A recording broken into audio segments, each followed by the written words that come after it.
Into this place, you have this massive koi pond. Well, down here in Florida, it's not really too cold water, but he's got some beautiful koi and barbs in here. You can just see the mass amounts of koi. There's the giant Siamese big head carp there. He's got some sturgeons. Oh, those are some massive beasts. You've got ballast sharks and tinfoil barbs. Oh man, that one. Beautiful big head carp. Oh, we've got the cigar barbs or the cigar shark. You got some Probarbus labia major down the bottom. Beautiful, beautiful fish. We've got the Albino Lucio barbus in here as well. Beautiful, beautiful fish. He is getting ready to feed these guys. So we are waiting on food, and we can show you guys just a little bit of a feed video. But if you check this out back here, look at all of them pumps. There is 10 pumps hooked up to 2-inch PVC right in this corner that is powering this pond. That is just massive amounts of water movement there. Oh, look at the Phoenix barbs. Man, them cigar sharks are huge. Oh, you've got some Messiers in there as well. Look at them back there. So you can tell I definitely am a fish guy. I'm, you know, drooling at the mouth over our buddy Victor's fish. But he had built this pond out of acrylic shards that he, or sheets that he drove into the ground. And he actually made this pond, and then he made this cement patio out here for everyone to enjoy. We've got my man Will Star over here filming it behind the scenes.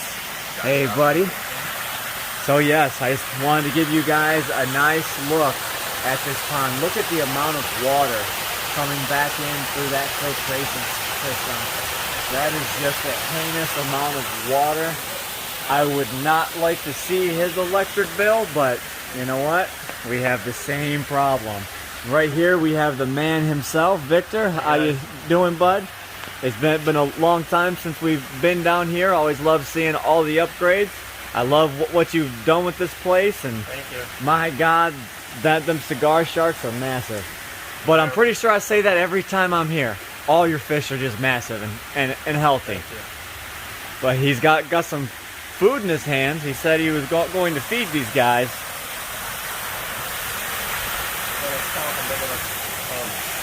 Okay. Wow. So he's trained the koi to come over here. He stomps, he throws in food, and they come running.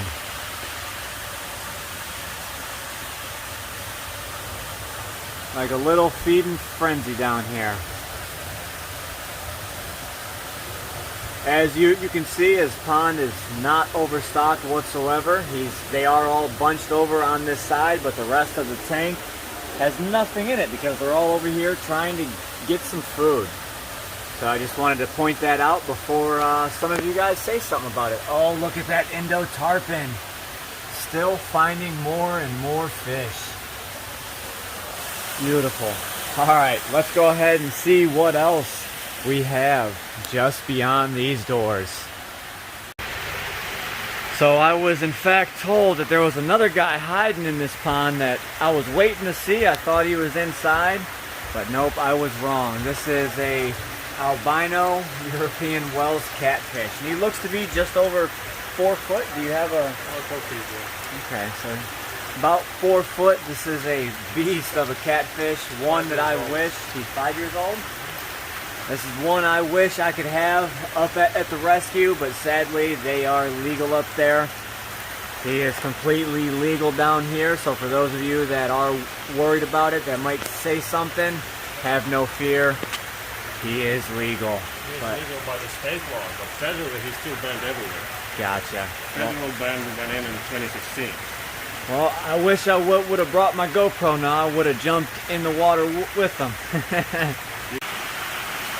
Alright, so before we go in, you can see this is the filtration system for some of the tanks inside. Just a massive reservoir. You see this chamber here. nothing but just water pumping and moving. This is actually all his biomedia in here. So you walk in this room, first thing you see is this crazy contraption of a tank. If you guys check out his YouTube channel, Fish Story DIY Aquarium and Rescue, you will see him bringing this tank to life. He found it on Craigslist, and slowly but surely, given enough time, he made this bottom, he formed it, so he joined these two tanks together. He pretty much cut a hole right in the side of this tank, cut the end off of this tank, and then he made this bottom to mold it, and he used heat and bent this acrylic to shape the bottom, and then he used acrylic joiners and he screwed this together, and he made two tanks into one. Now this is a 1,800 gallon tank with one of the largest Megalodorus or weenies I've ever seen. There's a lot of hidden monsters around this place that you guys are going to see. Look at the size of this Tigrinus. There goes my hand next to him. My lord, just some big, beautiful fish. You've got black ear pangasius. You've got silver dollars in here. He's got flagtails. Look at that. He's even got lima shovel nose. But there are 6 of the big Tigrinus cats in here that are hiding. He's got a bunch of eels in here. Black spotted, looks like. Tire tracks. One tire track. There we go. He's even got Jack Dempsey's. Look at that. Even the small fish get love around here. Alright, so continually walking down the aisle. Wacky. That's the boss of this tank. Wacky, right? You have, right here. there we go. That is the Black Hembargus wiki, the black devil catfish. The wiki, I call it wacky. That is the one that used to bite your hand, is it Yeah. not? If you stick it in there, in 240. He relaxed a lot here in the 450. Awesome. 4,500. So if you guys see, these are two dual matching 4,500s. If you guys watched the previous tours, you guys would know this. Or if you guys follow Victor on YouTube, you would surely know this. But you can see there is just a huge variety of fish in here. You've got the Liarius pictus here. You've got, of course, your lovely giraffe cats. 2 Congo ones. Wite. Alcanaglanis Wite. Congo. River Congo. Beautiful fish. He's got a huge tilapia up here. Blue tilapia, yeah. And of course, he's got peacock bass, which are pretty massive. He's got a beautiful red-tailed gourami. Look at his fins. They are all fired up.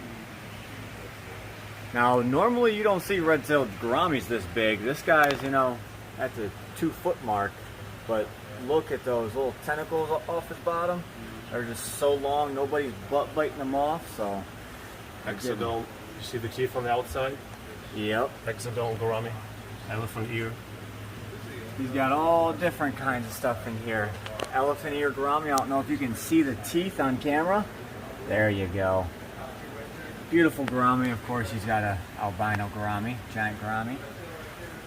He's got a smaller guy back there, a green gourami. Where'd he go? There he is. He's hiding.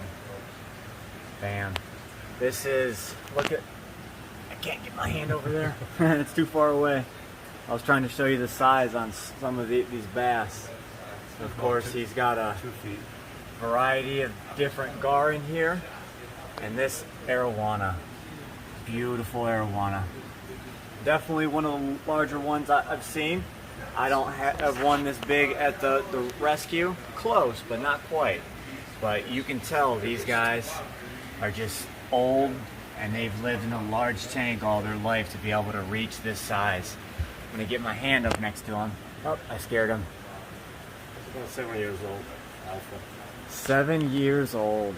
Man, what it means to have fish in a large tank and to see them reach their true potential. That is just awesome. Now, I was kind of thinking of doing the same thing with our Hembargus wiki eye, as you call it. We were going to move him into a community. He's about 20 inches now, but he's super aggressive. So we were going to... Yep. He'll relax. The bigger the tank, I mean, at the beginning he gave some problems, a lot more problems, but then it subsided. He still keeps his area clean, especially at night. Gotcha. but nothing like it would happen in a small tank. In a small tank, it would not tolerate any fish. He's got some more Messiers out here. Clown knives, of course. He's got a little bit of everything. Big old Pangasius ID shark. And of course, cold water channel cat gets love. Alright, are you guys ready to move on to the next massive tank? I know I am. This is one of my favorites. Every time I come here, this tank just wows me. The size of these red tails, that Paraíba catfish back there. This is a true Suriname Paraíba catfish, and he is just about 4.5 feet long. But you just don't appreciate the size of some of these cats until you see them in person. Just massive beauties. He's got a Waltwood O'Leary back there. He's got the sporadic catfish, which you don't normally see too often in the aquarium hobby. They're very hard to get to such a large size, as they are known for killing themselves at smaller sizes, under 15 inches or so. But he's done a great job, and he's grown out not one, but a few. And of course down here, my absolute favorite, besides the albino whales, is the zingaro, or the jow catfish, or the gilded catfish. That's something we do not have ourselves that we can have. They're just super hard to find. And these guys are the kings of the Amazon, along with the pet Paraíba. But if I had to pick one, I'd definitely say this guy. They are very, very aggressive, and they have the attitude to match it. Josh has a soft spot for problem fish. Yes, I do. I have a soft spot for big, mean catfish. That is my forte. Of course, he's got a big, huge pacu. Definitely about the size of Betty. If I had to guess, she's probably around 40 pounds. Yeah. Big old fish. Definitely, we had one of our big 44-inch hybrids pass, and he was 46 pounds. So he was about his size right there. Mm-hmm. So you guys can just appreciate some of the pure size and girth on some of these fish, especially this red tail. He can fit a whole basketball in his stomach, and you probably wouldn't even realize it. He tries a she. I think it's a she. The two biggest one are males. That's females. That's a male. My hypothesis is this is a smaller one, and this smaller one are two males, and the two bigger ones are females over there. That's the alpha, and the one you were admiring is the beta. Slightly smaller. This is alpha, the biggest red tail we got. Just massive cats. And then hiding in that back corner is he looks a little bit over 2 foot jelly catfish. Now that thing pretty much has a mouth wider than its body. If it can fit it in its mouth, it's gone. So if I owned this fish, I would be a little concerned about even that big Temensis up there. But it looks like they are fed well, so I don't think he's going on any hunting sprees. Right. But you've got, what was that, one Temensis back there? One, yeah. It's kind of hard to see with all these bodies swimming in front of you. But beautiful fish. He does have another tilapia hiding in the back there. That's a Nile tilapia or a hybrid, not sure. And then of course he's got a couple Peroon sharks. Now these guys can get large and they can get nasty. We have some in the 58,000 monster pond, and you would not believe the size fish that they can fit in their mouth and swallow whole. Huge mouth, yeah. You would not think it, but these guys have, just the speed and agility to move faster than pretty much anything in the water, and they are true predators out from where they come over in Asia. So nothing to mess with. I do believe no normal hobbyist should own this fish. They are just too fast, growing too fast, too quick, and too much aggression. Unpredictable, yeah, and they're open water pursue kind of predator. Yep. So they just like Paraíba. And of course, you've got a Tambiki up there, a true black pacu. All right, so you guys seen these two 4,500 gallon tanks. Now he has a crazy plan that he's going to upgrade these guys. So let's go and take a look.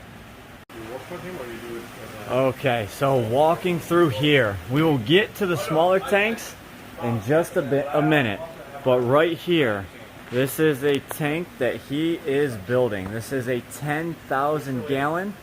He lined it with 3/8 inch thick acrylic panels, and he is actually working on gluing all the seams now. That's why you see all these cinder blocks in here. So that's actually weighting down the seams, and he is searching now for the glass front panels. So what are the dimensions on this tank? 16 by 18 by 5.5. 16 by 18 by 5.5. 10,000 gallons. So all them fish you just seen in that last 4,500? I'm 6'3". Yep. So, There you go. He's 6'3" and he's standing up in his tank.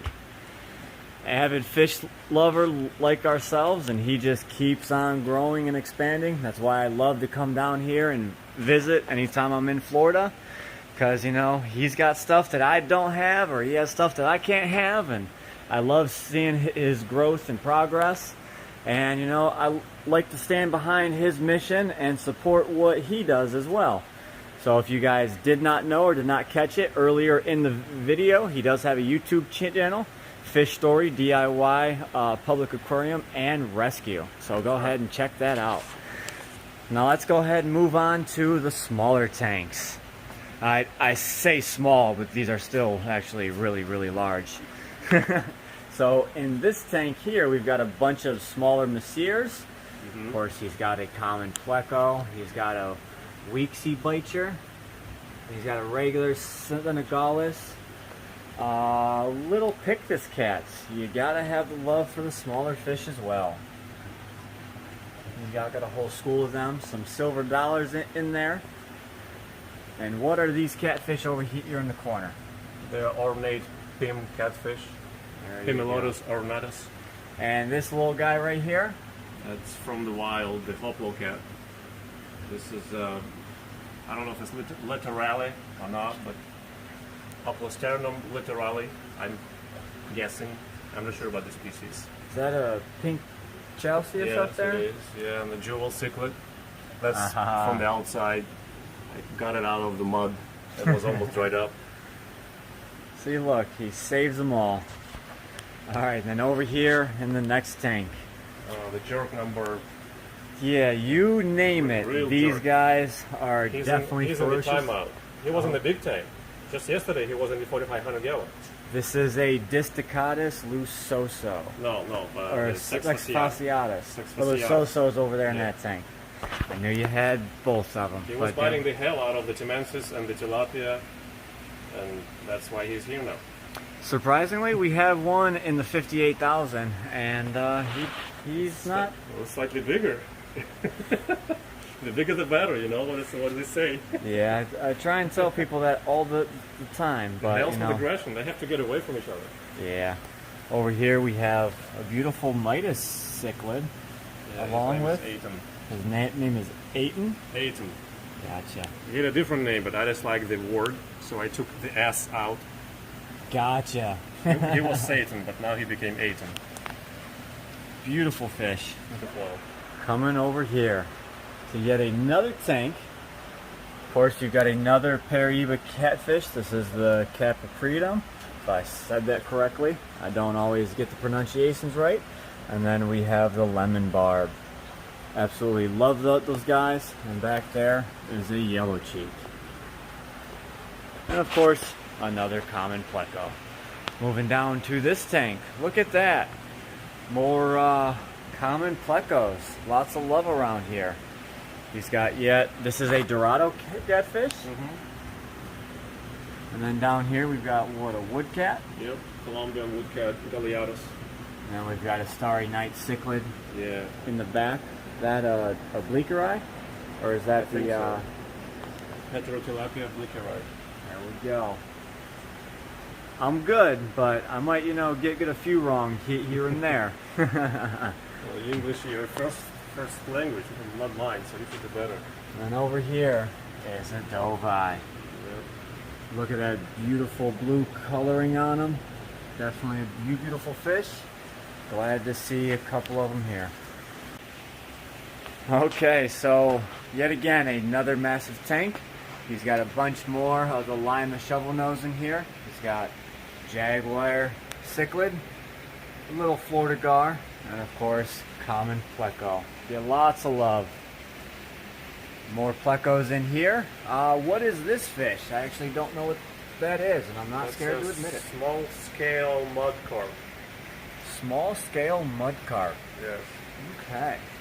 And back there we have, I can't even see what that is.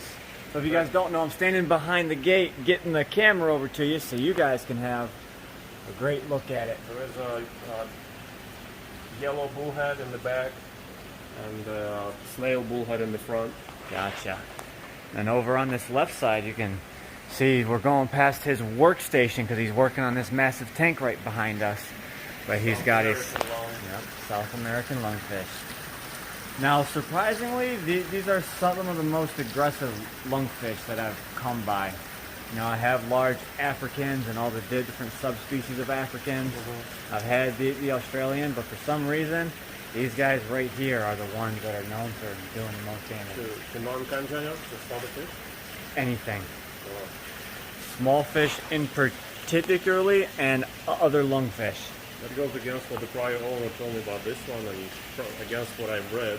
It goes to show you that there's so much unpredictable things happen in our hobby that a lot of it is by trial and error. I mean, hey, you can go on the internet and look up a certain fish, and it says, hey, it only gets up to 10 inches max. Well, I have one back there that's 22. Right. It just goes to show, like you said, all this is trial and error. But that is just my opinion on this fish. But I could be wrong, and I could have just gotten a few bad apples. But it happens. All right, let's walk around this other side. Now, over here, we are getting in the dark back alley of all the fish that are very big meanies, like this guy right here. This is the labio black shark. And these guys can get big and very aggressive. They are known as for biting eyes and fin nipping. They'll bite scales off of fish, and if they don't look like you, he's gonna do some damage. Look at them teeth on him. My God. I used to have one that was just over 20 inches, and he did some damage. He's got another one over here. It's a purple label. And he's got some leporanus over here, along with a bunch of African cichlids. Mangana berry. Those guys are mean too. Dolphin head barb, yes. Those are definitely one of the meanest barbs that I've come by. I had 3 of them. You had a berry? You had 3 berries? Mm-hmm. Because I'm like, I looked at them, I'm like, I love these fish. They look so cool. And then I got them. And then they started killing stuff. Yeah. And I'm like, oh my goodness, I don't want these things no more. And then 3 turned into 1, and then 1 slowly perished. We've got a upside down catfish right here. Yeah, Mr. Lucafassus. He's just a plethora of knowledge on his own fish. You know, I can come to his fish room, and I don't know all the scientific names because there's fish here that I don't even know what they are. But, you know, a man in his fish room, he knows every single fish that comes in. Just like us at our facility, I can tell you pretty much every single thing that we own. Besides all the African cichlids, all right? Don't call me out on that. Okay, so as I was progressing along the tour here, I was actually mistaken. These are not sterlet sturgeons. These are actually beluga sturgeons that can grow to be over 27 feet long and 200 years old. You can look up here. You can see where they were donated by. And he has this hanging for everyone who comes in to see. Just some beautiful, beautiful sturgeon. That's something I would love to own, but I don't even think I have a pond